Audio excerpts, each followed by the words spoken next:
साहब द्वारा लिखित पुस्तक को पढ़ना चाहिए कि नहीं? अभी देखिए, आपने एक राक्षस का नाम सुना है, भस्मासुर। भस्मासुर ने मतलब जिज्ञासा क्या है ये पहले सुन लीजिए। जिज्ञासा है, किसी ने लिख के भेजा है कि साहब की लिखी हुई किताब आओ चलो शिव की ओर पढ़ना चाहिए कि नहीं पढ़ना चाहिए।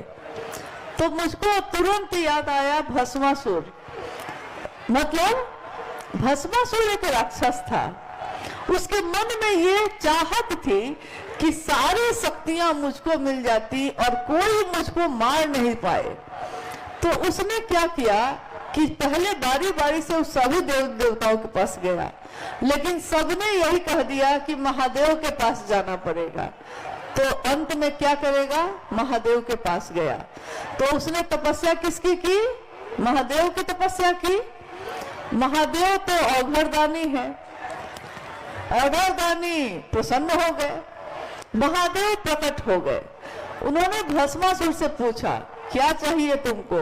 भस्मासुर ने कहा कि मैं जिसको छू लूं, मैं जिसके सर पे हाथ रख दूं वो भस्म हो जाए, लेकिन मुझको कोई भस्म नहीं कर सके।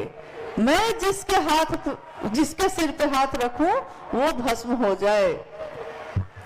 महादेव भगवान के रूप में, ईश्वर के रूप में समदर्शी हैं, तो उन्होंने वरदान दे दिया। कहा तथास्तु, ठीक है ऐसा ही होगा। वरदान मिल गया। अब महादेव कहते हैं अब जाओ, वरदान तो मिल गया। उसने कहा, भस्मासुर ने कहा कि महादेव मुझको ये ताकत मिली कि नहीं मिली, इसको बिना टेस्ट किए मैं कैसे जाऊं?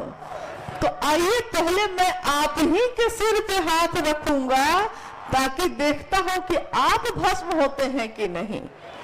कहानी आगे है कि ऐसा हो गया कि कैसे भगवान विष्णु आ गए, फिर मोहिनी का अवतार हुआ, फिर पता चला वो नृत्य करने लगे और भस्मासुर ने भूल से मोह में पड़ के नाचते नाचते अपने ही सिर पे हाथ ऐसे रखा और अपने सिर पे हाथ जैसे ही रखा वैसे ही भस्म हो गया।